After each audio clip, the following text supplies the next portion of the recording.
Bon Dieu, oui, nous, bien-aimés dans le Seigneur, nous, c'est Serviteur Willem. Nous comptons pour nous partager avec vous en portion d'écriture dans Psaume chapitre 25. Un peu plutôt ouvrir dans Psaume chapitre 25, versets 12, 13, 14. Je lis pour vous. Quel est l'homme qui craint l'Éternel? L'Éternel lui montre la voie qu'il doit choisir. Son âme reposera dans le bonheur et sa postérité possédera le pays. L'amitié de l'Éternel est pour ceux qui le craignent.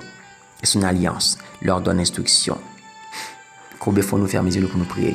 Seigneur éternel Dieu, Dieu puissant, habitant les lieux élevés, voici où nous nous présentons avec nos cœurs devant toi.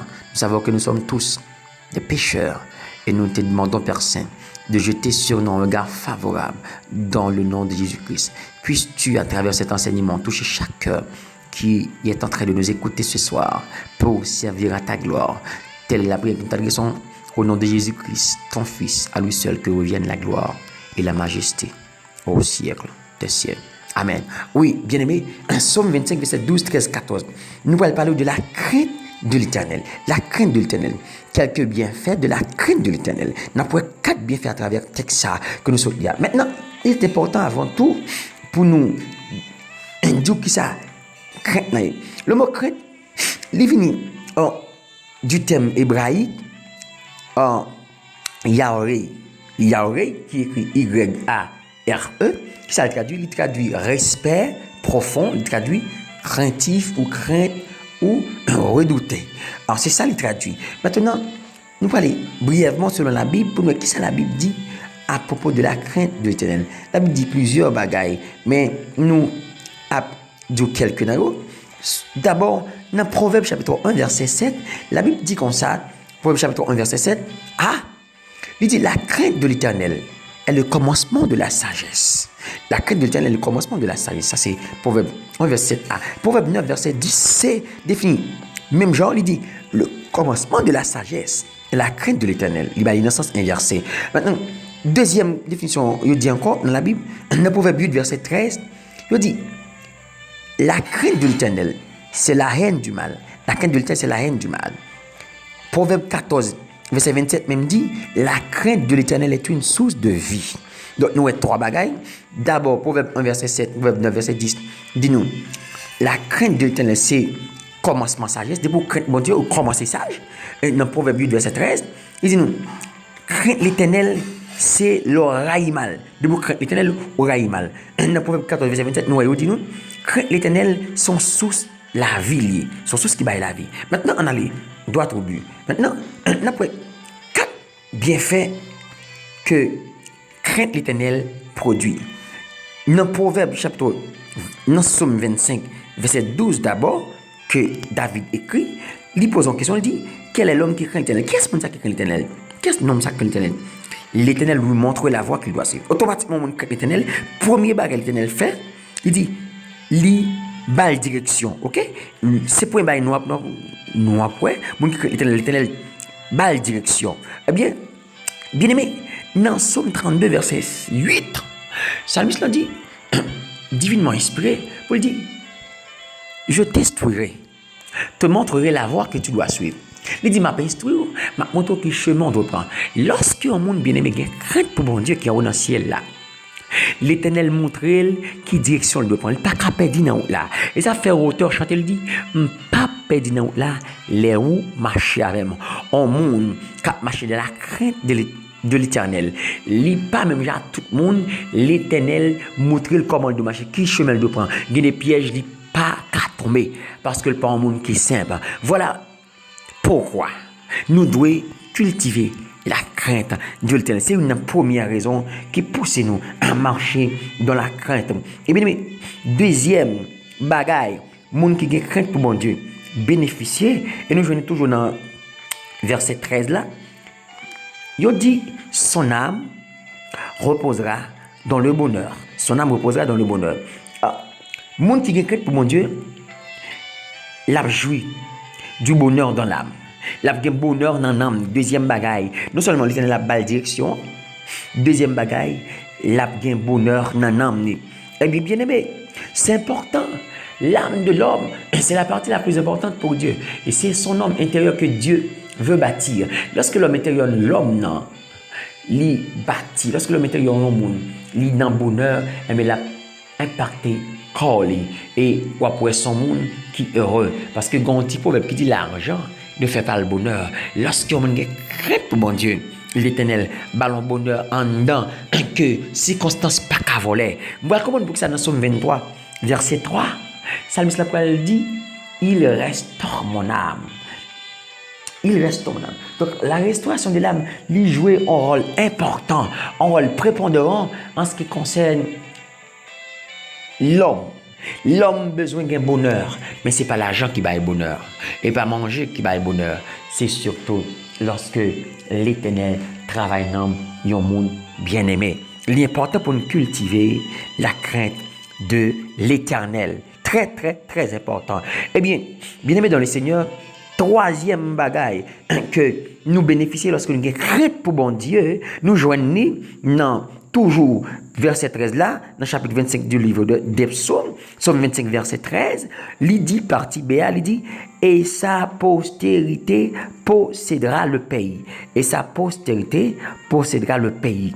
Et bien aimé, l'important pour, si nous besoin que, si nous ne pouvons faire progéniture, de possession de pays, de territoire là, nous besoin marcher dans la crainte.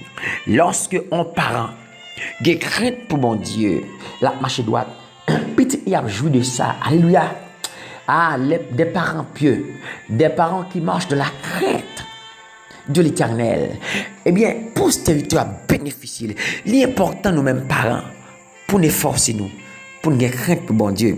Et nous, David, malgré Jéhovah, nous désobéir, nous, l'Éternel toujours pense à David. Il dit, m'a toujours quitté ton tribu pour David, à cause des serviteurs. Malgré David mourit, mais Dieu a respect pour ce serviteur-là. Relation de bon Dieu sur la terre fait que Dieu toujours un regard favorable envers ses progénitures. Bien, mais l'important pour nous, c'est besoin de quitter un bon héritage pour tout le monde. Une chose qui est plus élevée, puis gros calme qui a offert pour tout le monde, c'est une relation étroite avec l'Éternel. Des craintes, mon Dieu. Dans 1 chapitre 6, chapitre 3, verset 6. 1 chapitre 3, verset 6, nous, Salomon qui a dit, tu as traité avec une grande bienveillance ton serviteur David, mon père, parce qu'il marchait en ta présence, dans la fidélité, dans la justice et dans la droiture de cœur envers toi. Tu lui as conservé cette grande bienveillance et tu lui as donné un fils qui est assis sur son trône, comme on le voit aujourd'hui. Et bien, Salomon a rappelé l'Éternel comment nous pouvons une grande bienveillance envers David, parce qu'il fait lui-même, Salomon, pas t'espérer chita sur trône, non.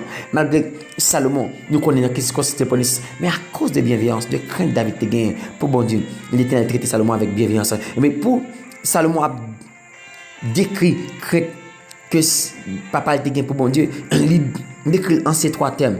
Lorsqu'il a dit, en ta présence de la fidélité, la justice, la droiture. Fidélité, justice, droiture. Mais tout ça traduit la crainte que David te gagne pour l'Éternel. Et bien, mais l'important avec vous pour une marche droite, pour que tout le monde soit capable de bénéficier. Quatrième bagaille, dernier bagaille que on jouit lorsque les crainte mon Dieu, c'est l'amitié de l'Éternel. De l'amitié de l'Éternel. Lorsque on bien aimé, il gagne crainte pour bon Dieu, les jouit de l'amitié de l'Éternel. Eh bien, notre thème hébraïque là, comment on traduit le mot amitié?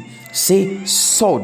Sod, qui c'est C-O-W-D, écrit. Qui ça le traduit? Il traduit conseil secret, confidence. Aïe, aïe, aïe. Lorsque on décrète pour bon Dieu, l'Éternel prête pour livrer toute confidence, tout petit conseil secret. Et ça, oui, il traduit là. Mot amitié, il traduit conseil secret, confidence. Même si ça va te garder l'Éternel en rire, lorsqu'on dit, mon Dieu, lorsqu'il y a respect, mon Dieu. Et nous, ça qui arrive dans la vie, Abraham. L'Éternel t'a pas dit tout sur le mais malgré ça, pas intéressé Abraham, ça pas te concerne Abraham. L'Éternel dit, est-ce que je fais qu'aucune chaîne bagaille comme ça que je ne pas dire à Abraham. Il dit, mais on nous révèle Abraham ça. C'est ça que Abraham dit. Chance pour t'intercéder pour l'eau. Et bien, lorsqu'on a marché droite, il y a senti une obligation vers nous-mêmes lorsque nous faisons un bagage. Il est obligé de dire nous ça. Et dans Amos 3, verset 7, l'Éternel dit comme ça. Il ne va jamais faire rien sans que le Père révèle la serviteur les prophètes. Et donc, tout le monde a crainte, bon Dieu. Il y a autant qu'on prophète. L'Éternel senti une obligation pour dire tout petit secret, tout ça qu'a fait. Voir bagage qui concerne nous. Et bien, c'est important pour nous cultiver la crainte de l'Éternel, pour nous jouir de ces quatre bienfaits. D'abord, dit nous, l'Éternel montre bien-aimé qui craint Dieu. chemin que vous devez suivre, c'est la direction, il va le bonheur de l'âme, il y a un bonheur dans l'âme. Quatrième bagaille, leur postérité possédera le pays. Eh bien, postérité a possédé le pays. Quatrième bagaille, il y a joué de l'amitié de l'Éternel. Bien aimé, pour qui ça, nous devons marcher droit, nous devons craindre pour nous jouir de toutes ces choses. Et l'amitié de l'Éternel, ça fait Christ pour le dire dans Jean 14, verset 15. Vous êtes mes amis, si vous faites ce que je vous commande. Nous, ces amis, bon Dieu, s'il fait ça, les commandez-nous. En un mot, bien aimé, lorsqu'un monde a crainte pour bon Dieu, il automatiquement bénéficiaire de ces choses. Et l'important, je dis, en ce temps, côté que le monde a détérioré, génération perverse, nous besoin nous-mêmes chrétiens, efforcez-nous pour nous marcher de la crainte, pour nous jouir de bagailles ça, parce que l'Éternel a pour nous-mêmes des mondes spécial. Amen, oui, cap servi en Dieu spécial. L'important, bien aimé, pour nous cultiver la crainte, même si vous dit de nos jours, pas de monde qui craint l'Éternel encore, l'important pour nous. Que bon Dieu capable de nous continuer, pour marcher de la crainte. Que bon fond, famille, Dieu pour nous capable de la prière. Seigneur Dieu, nous te disons merci infiniment pour cette portion d'écriture que nous venons de partager avec ton peuple. Oh, d'aller toucher tous les cœurs qui étaient en train de nous écouter. Puisses-tu, Seigneur Dieu, faire de cet enseignement une nourriture spéciale, amen, une boussole pour leur guider sur le chemin de la droiture. Au nom de Jésus-Christ, nous comptons sur ta présence. Telle la prière ce soir. Au nom de Jésus-Christ, ton Fils, lui qui règne et qui vit éternellement. Amen. Soyez bénis au nom de Jésus-Christ.